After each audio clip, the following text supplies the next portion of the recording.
Donald S. Whitney, Disciplinas espirituales para la vida cristiana. Capítulo 2. La asimilación de la Biblia, parte 1, para la piedad. Así que, aunque honremos la palabra de Dios con nuestros labios, debemos confesar que nuestro corazón, al igual que nuestras manos, oídos, ojos y mente, muchas veces está lejos de ella. Independientemente de lo ocupados que lleguemos a estar con todas las cosas cotidianas, debemos recordar que la costumbre más transformadora que tenemos a nuestra disposición es asimilar disciplinadamente las escrituras. La asimilación de la Biblia no solo es la disciplina espiritual más importante, también es la más amplia. En realidad consiste de muchas subdisciplinas. Es muy parecida a una universidad que consta de muchas facultades, cada una especializada en una disciplina diferente, pero todas unidas bajo el nombre general de la universidad. Examinemos las facultades o subdisciplinas de la asimilación de la Biblia, avanzando de la menos difícil a la más difícil. Escuchar la palabra de Dios. La más fácil de las disciplinas relacionadas con la asimilación de la palabra de Dios es escucharla. ¿Por qué lo considero una disciplina? Porque si no nos disciplinamos para escuchar habitualmente la palabra de Dios, podemos escucharla únicamente de casualidad, solo cuando tenemos ganas de hacerlo, o no la escuchamos en absoluto. Para la mayoría de nosotros, disciplinarnos para escuchar la palabra de Dios significa fundamentalmente desarrollar la costumbre de asistir fielmente a una iglesia que cree en la Biblia, donde la palabra de Dios se predica fielmente. Jesús dijo una vez: pero aún más bendito es todo el que escucha la palabra de Dios y lo pone en práctica. Lucas 11:28.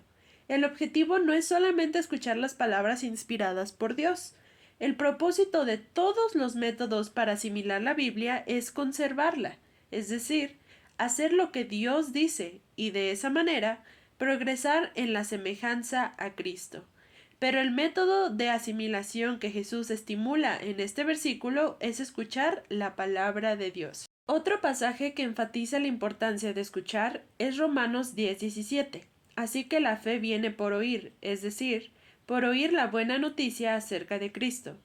Eso no significa que una persona solamente puede llegar a la fe en Cristo si escucha las Escrituras, pues muchos se han convertido en creyentes como lo hizo Jonathan Edwards, y como lo han hecho muchas personas con discapacidad auditiva, leyendo la Biblia. Pero este versículo se enfoca en el poder de escuchar.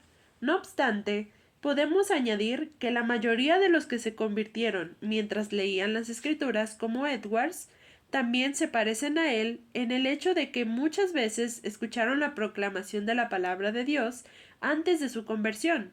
Además, así como este pasaje enseña que la fe en Cristo llega primero por escuchar la palabra inspirada acerca de Jesucristo, para los cristianos también es cierto que gran parte de la fe que necesitamos para la vida cotidiana después de la conversión proviene de escuchar el mensaje de la Biblia. De alguna palabra bíblica sobre la provisión de Dios puede surgir la fe que necesita una familia que tiene dificultades económicas. Escuchar un sermón basado en la Biblia acerca del amor de Cristo puede ser el medio que Dios utiliza para concederle seguridad de fe a un creyente abatido. Recientemente escuché un mensaje grabado que el Señor usó para darme la fe para perseverar en un asunto difícil. Muchas veces, las personas que se disciplinan para escuchar la palabra de Dios son las que reciben los dones de la fe. Hay otras maneras en las que podemos disciplinarnos a escuchar la palabra de Dios, además de la más importante, es decir, escuchar en la predicación como parte del ministerio de la iglesia local. La más notoria de esta es por medio de alguna forma de grabación de contenido bíblico. Se puede utilizar de maneras creativas y en momentos como cuando se viste, cocina, va al trabajo, etc. Si usted no tiene acceso a la Internet o a los dispositivos portátiles con contenido bíblico extraído de la Internet, tenga en cuenta la radio, incluso una radio de onda corta.